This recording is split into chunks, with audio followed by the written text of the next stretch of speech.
Candid Leadership by Candice Frost. Today, I look forward to talking to all of you about the Mentorship Blueprint. This is a seminal work that I've really spent time dedicated to, and I would love to share with all of you today. This episode is specifically for mentors who are out there looking for something that they can use as a guide to how they mentor other people. Today, I'm going to talk to you about different steps in series on how you can provide better mentorship to the people that you lead. Because mentorship is not a foreign concept to those who succeed in the national security fields. Most people understand mentorship is important, and they likely have several types of mentors on whom they can count. To establish this lasting relationship requires an individualized approach because each relationship is unique. What is required to create a unique relationship is not foreign. And this podcast will serve as your outline for the best method to map out mentorship as you approach a goal with your mentee. There are tried and true methods gathered here to guide and develop the mentorship relationship and help it ensures and remains on course and productive with both quantitative and qualitative results. Mentorship relationships begin with sharing the mentor's experience, a long iterative phase of discovery and development, and lastly, the mentee's expansion into talents and skills.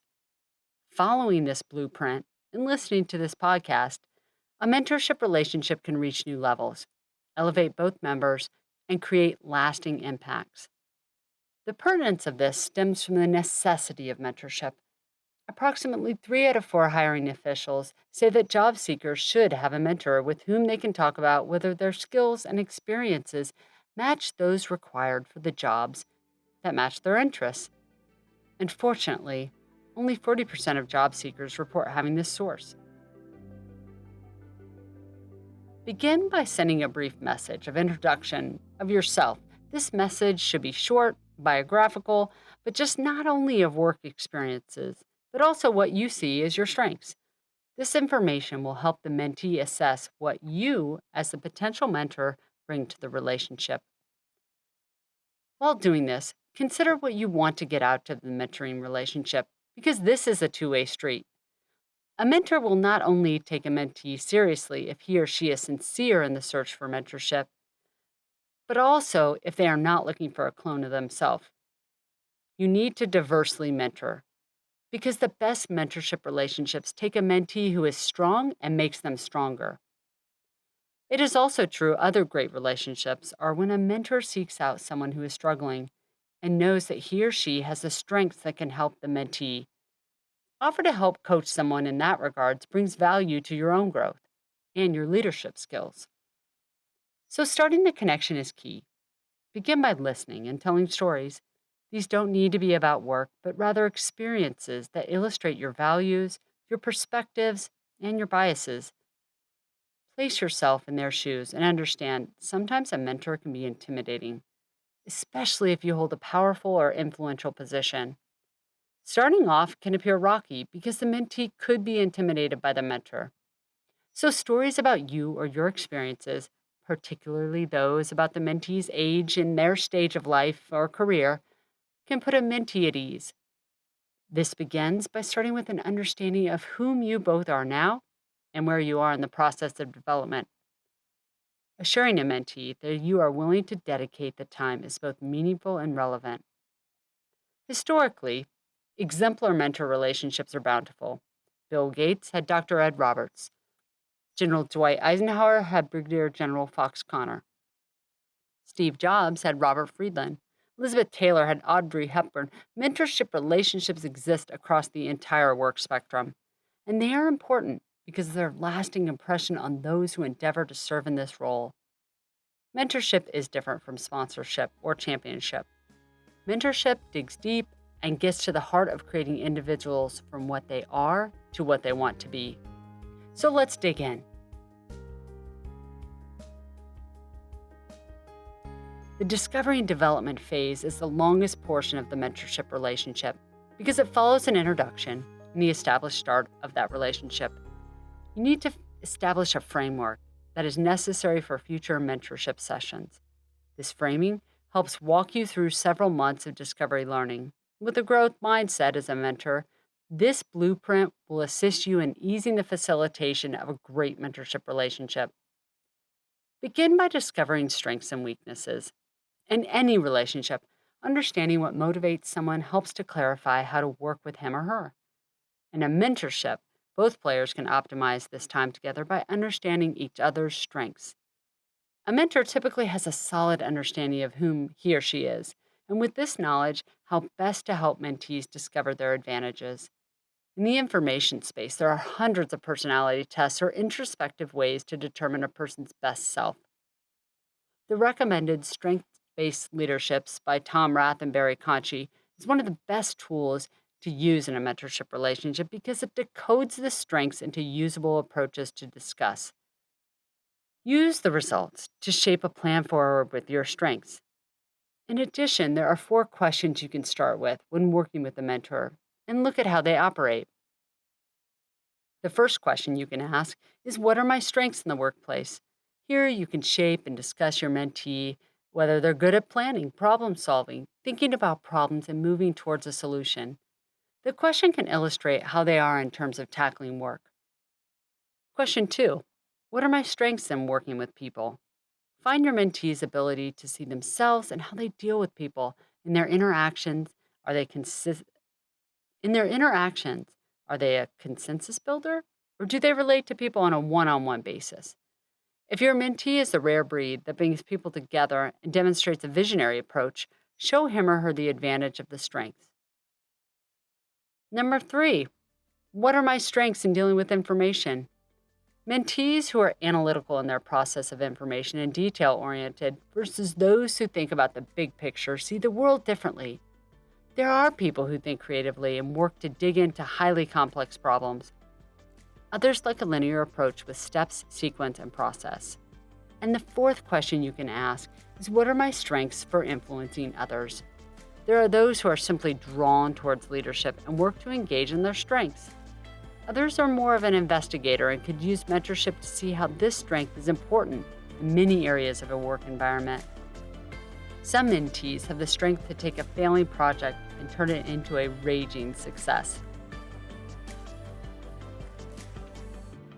A practical example of how to conduct this exercise comes from my own experience, where I used my strength to assist one of my mentees.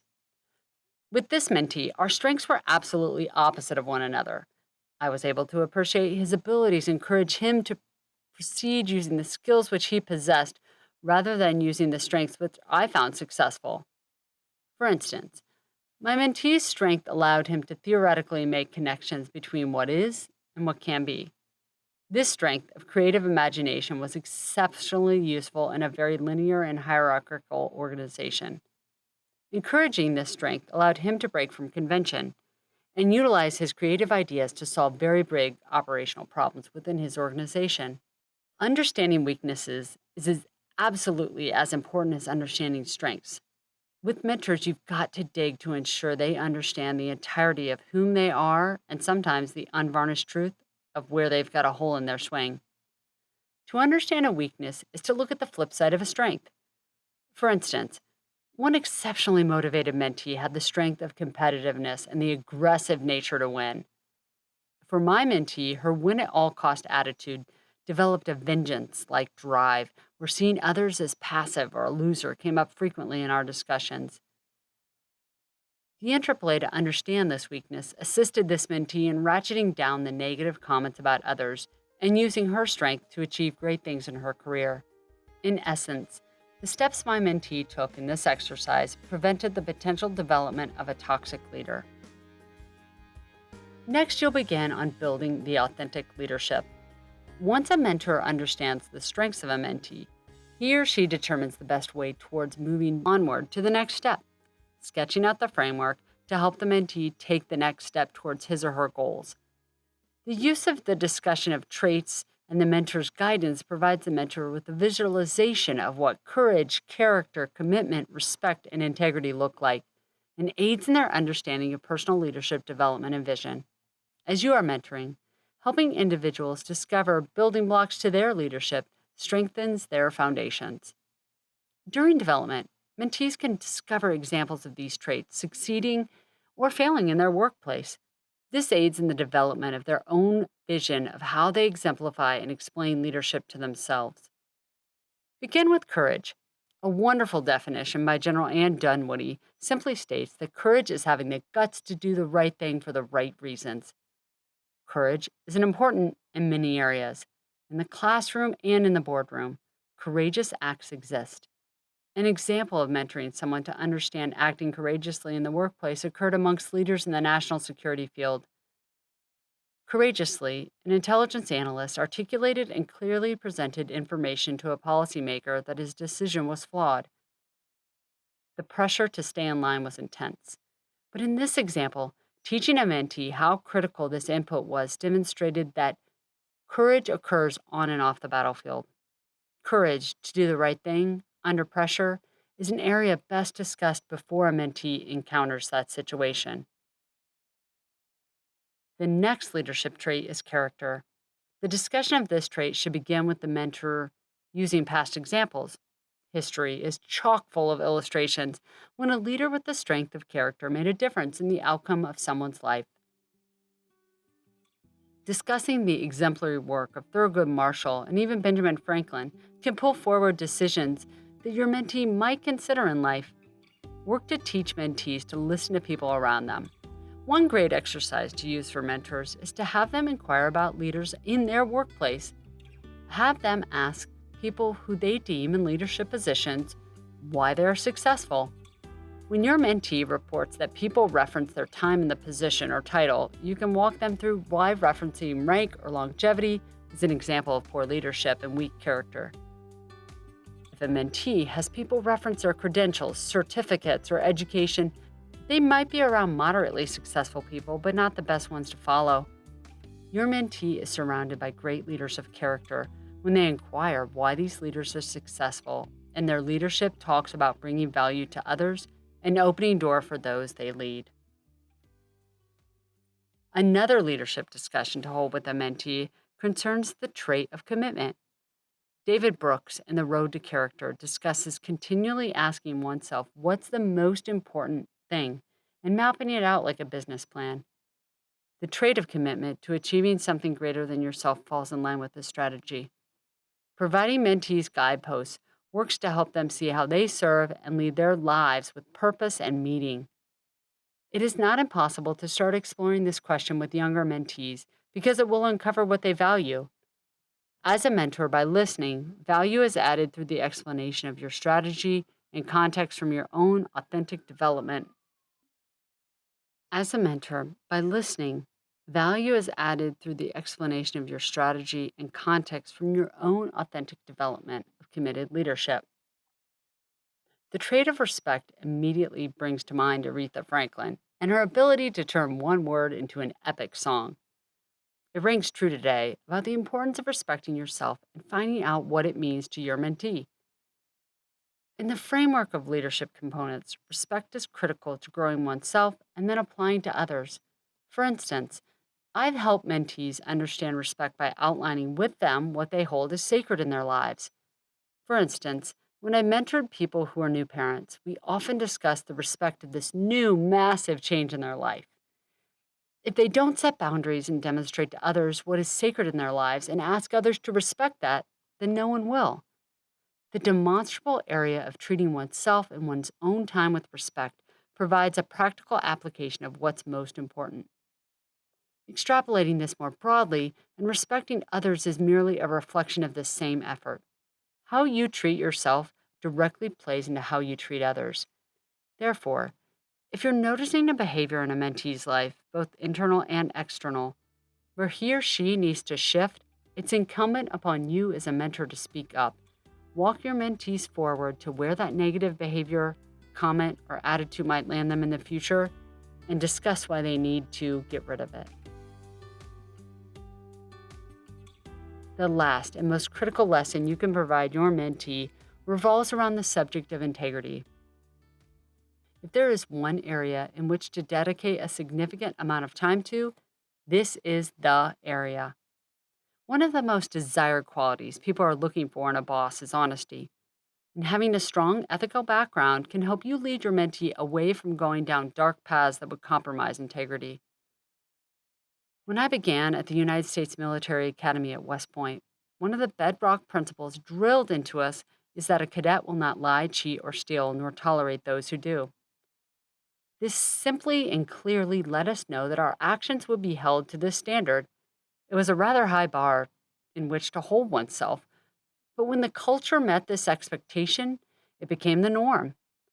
When starting to discuss integrity, honor, and trust with your mentee, hearken to Albert Einstein's quote that whoever is careless with the truth in small matters cannot be trusted with the important matters. Lessons from a mentor where teams without trust were dysfunctional and fell apart are critical examples for mentees. This opportunity to stress integrity in the development of your mentee must receive focus and emphasis because trust matters. This opportunity to stress integrity in the development of your mentee must receive focus and emphasis because trust matters. Despite all that is said, perfection in leadership is not attainable. Discuss with your mentees examples where leaders have failed or where there are cracks in the system helps. One example I use in integrity and openness. Complete honesty is not always feasible. There are areas in our work where you serve as a mentor to someone but cannot fully be transparent due to the very nature of your work. For instance, within many business cultures, the subject of compensation has yet to receive full openness and transparency. As a mentor, you may decide to be open and honest and truthful about the amount of pay you are receiving, or you could decide to keep this information private. That being said, you can demonstrate transparency by explaining to your mentee your rationale for not being fully transparent. The explanation for your actions helps build stronger, trusting relationships. Next, you'll move on to exploring challenges. Exploring challenges with a mentee begins a path of teaching self reflection. Start with the question, where do you see yourself 10 years from now? And see where it goes. 10 years in the future is long enough to focus an area where it's really unclear what exactly will take place along the path, and visionary enough to allow for some desire into the future. Simply put, it's time enough to put valuation of your effort into either a number where you want your bank account to be, a particular lifestyle in which you will be living, or reaching towards a dream of something to attain. Getting a mentee to take that visionary step forward occurs in multiple ways. The use of design theory works well here. Begin where your mentee is right now and what he or she is going through. Then, begin to project forward and identify possible lifestyles. This explores the hope and possibility for change, if needed, or the path to move forward along the trajectory your mentee is on. If starting with a question about what the future appeals to you, look for jobs, people, and cultures that are inviting to the mentee. This is similar to providing a menu of options and brainstorming. With one mentee, I explored four separate paths forward. We looked at jobs as a consultant, a coach, a public relations position, and a military officer. They all fit within her wheelhouse, and each appealed to her in a different way. Next, we explored what kind of people she wanted to be around. Looking at different examples, we discussed personalities, cultures, and the attitudes of individuals in each of the projected areas in which she might enjoy in the next decade. This easily cut out some of the options of a life path because she did not enjoy spending time with certain segments and cultures of one of the options. Again, knowing what mentees do not want to do is just as important in challenging them as what they do want to accomplish. Exploring challenges also considers mentees' current work environments. Start by listing out areas where, if they were given three wishes, what they would do to improve the workplace and what change they'd like to implement. Then break down the three lofty wishes into goals, using realistic management objectives. With this tried and true method, results keep a mentee focused on challenging themselves and making that change happen. By placing specific, measurable, achievable, realistic, and timely, those smart objectives towards the goal for change, you've challenged a mentee to achieving an accomplishment that they held just as a wish before. This provides time bound and an accountable activity for you to explore with them as you serve as their mentor. When looking at broad questions with a mentee and exploring well into the future, a clear path sometimes forms. The most important part of challenging mentees is that you're providing them with optional blueprints for building a bridge into the future. You may give them the hammer, the nails, and even supply the wood. What's most important here is the mentee builds the bridge. They'll have to do the hard work of constructing this forward path ahead of themselves. Do not do it for them, because it fails to provide them the learning experience they richly need to achieve success. Now, with goals in hand, support the mentee through this new approach. This is especially important if they are starting a new job or entering a new field or profession. My recommended reading for any mentee in transition is Dr. Michael Watkins' book, The First 90 Days. Additionally, I've often recommended The First 90 Days in Government to those starting any job within a sector that coordinates with national security. The 9 steps we'll speak about next are each explored using advice to mentor someone through those first 90 days. Number 1, we'll start off with job expectations. Help mentees understand their new position and the expectations that come with it. Mentoring someone into a new position with 2 direct reports and his or her first mentoring opportunity requires a different approach than mentoring someone who is taking the responsibility of leading a 500-person organization. Shaping an understanding for objectives and the differing level of importance required for each is pertinent for a mentee to understanding. Step 2 is the strategy to situation. Have your mentee explain this initial impression. Remember, this is within the first 90 days of a job. They can look at, does the organization need to turn around or realign? There are drastically different processes and procedures to conduct either type of change. The third thing to look at is learning. Explore with your mentee the perceived or real challenges. Explore the areas of resources, barriers to growth or commitment, and most importantly, if there are issues with trust in the workforce. Number 4 is early wins. Map out and define 1-year goals with a mentee. Often this occurs through the changing culture. A mentee requires a focused approach towards cultural change. To create early wins in this department ensures that a quarterly and attainable steps are outlined and accounted for during your mentorship. Number 5 is build the team. You're mentoring someone to serve as a future leader, and in this aspect, you're paying it forward. By helping your mentee see the best path forward and building his or her own team, you're adding to the environment of collaboration. Work to explore strengths of your mentee and how to build a lasting team. Number 6 is to create alliances. Encourage your mentee to work with the people you know and trust. You're opening doors for them in different ways and creating greater networking. Building new alliances in the workplace allows for a much smoother transition in 90 days. Additionally, working to have them maintain an optimistic spirit and understand the silver lining to any situation remains very important. Number 7, achieve alignments. When alliances are solidifying, look at the alignments of the systems and policies that should occur as well. For instance, using systems thinking and working internal and external to the organization can help a mentor look at those who are helping them achieve change. If mentees are simply networking for transactional connections, work to dissuade this behavior. Instead, look at the goodness that they can use with others to achieve change in a transformational manner. Number 8, avoid predictive surprises. In any new organization, a mentor serves best by helping the mentees avoid the landmines.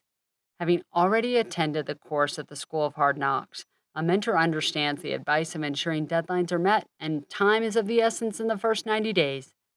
Help your mentee know at the end of the month report is always due when? At the end of the month. Rather simplistic, but absolutely critical. Be their truth teller when needed. Your trusted shove forward is better than a kick in the rear end at work. And number 9, manage yourself. New and even seasoned managers can often neglect self-care, especially when charging forward into a new position. It is critical to ensure your mentee that not only taking care of the people that they lead, but also the care of themselves is critical. Especially when charging forward into a new position, it is critical to ensure your mentees not only take care of the people that they lead, but also take care of themselves. The sooner people realize this, the better. Ensure, even after the first 90 days, that they know they are always their best manager of their career and of their own success. Now we move to consequential changes. As in any organization, change is hard and incredibly worthwhile. Consequentiality and lasting change depends on how you frame that change to your mentee. Benjamin Franklin stated it clearly when he said, "There are no gains without pains." A mentee working towards changing managerial styles, the organization he or she is leading, or simply working on self development requires focused attention on change. In a mentorship, changes are critical. A great resource to share with your mentee is Angela Duckworth's seminal work on the book Grit. Dr. Duckworth discusses both the passion and perseverance in surrounding those dedicated to a task. She also states that the development of grit is not just about the quantity of time devoted to interest, but also the quality of time. Not just more time on task, but better time on task. And mentors are best served when they work with the mentees to understand what deliberate practice looks like and how to make change work. The consequentiality of that change exists when a mentee understands how critical it is for themselves or an organization. Providing them with feedback is necessary because once the level of challenge meets the level of skills a mentee demonstrates, they are at that sweet point of expansion. Working to encourage their continued growth occurs when you both reflect and then refine the development process of that work. You're offering life skills to this mentee that will be used well into the future. If they are falling short in their challenge, be candid and honest about where they are and where they want to go. It could simply be that they do not possess the skills required for the job. And your mentee may be a person who thinks grandiosely and is not realistic in the steps necessary for such a large challenge. More times than not, mentees are thinking too small, and they could challenge themselves in even greater efforts. Be the light that leads them towards that change. The last step following the successful journey of your mentorship is to focus on the area that the mentee is best prepared to enter. For discovery and focus time developing a growth mindset, now is the time to celebrate the strengths of your mentee. Look at where he or she has come from and what he or she is learning and what you've helped them focus on in the next steps. Talent recognition is the key to discovering future paths. When people recognize their talents, they can profit from them. That's why Upwork, Etsy, and Fiverr keep thriving. Look at those websites and see the diversity of talent there. Talk to your mentee and see where he or she can also profit from their talents. Applications of strengths and talents in different ways is the final and lasting step of a mentorship relationship. When a mentor positively monitors a mentee's performance and confirms the areas where he or she is best performing, that mentee can look for ways in which to improve his or her strengths. And with this, he or she will develop faster than when focusing on their weaknesses. Because in the end, even more people than you expect are helped by a mentee's new talents. Others' lives may be changed because you helped your mentee grow. Mentoring is reciprocated in the future, and the talent you've helped someone develop will further enhance some other person in the future. That's the key to great mentoring. As John Bunyan stated, you have not lived today until you have done something for someone who can never repay you. As you walk towards the end, you will conclude your mentoring relationship because all good things eventually come to an end. Mentoring relationships can continue throughout a lifetime, but most mentoring programs last about a year and move forward when either the mentor or mentee moves in a different direction. Recognizing this begins when you ask yourself the following questions. Did your mentee reach his or her goals and feel confident in closing out this relationship? Did the mentee need to adjust the goals given to the feedback you received? Can this mentee focus on new or revised goals? And is the mentee willing to keep receiving mentorship at this point? Or do you want him or her to? Come to an agreement on the status of your relationship and move forward from there. When ending a mentorship relationship, you want to be as polite as possible, which means no ghosting. Work towards a conclusion and stay in touch. Periodic touch points, if conducted biannually, work well to keep the relationship active and connected. Adam Grant graciously stated about people who give, as mentors do, that they get to the top without cutting others down. They find ways to expand the pie that benefits themselves and the people around them. A mentoring relationship develops talents, uncovers gifts, or discovers strengths, which are worth more than diamonds. To discover them, a mentee needs to dig deep for them. No one can dig to find what makes another really tick. But once found, remove the dust. Help your mentee polish them. The more we take care of mentees, the more we can recognize the other diamonds in our lives. Talents and gifts, similar to diamonds, will shine brightly and increase with value over time. Because you took the time to help another search for talents, gifts, and strengths, the return of your investment may be more than you could have ever imagined. Thank you so much for listening to today's podcast. At Candid Leadership, we're always happy to walk you through the Mentorship Blueprint and any other leadership and mentoring advice that we can give. Today, we spoke about starting with the introduction and direction of a mentor's experience in the present, and we moved through discovery and development, which talked about strengths and weaknesses, leadership traits, challenges explored, transformational steps, consequential changes, and talent recognition. And that ended with the future of integration and consolidation of that mentee's expansion, which led you to the future. Thank you so much for listening to today's podcast. If you enjoyed it, please consider subscribing wherever you listen to your podcasts. Also, I look forward to you reaching out to me at Colonel Candid LLC. You can reach me at www.colonelcandid.com. Thank you again for listening to the Mentorship Blueprint.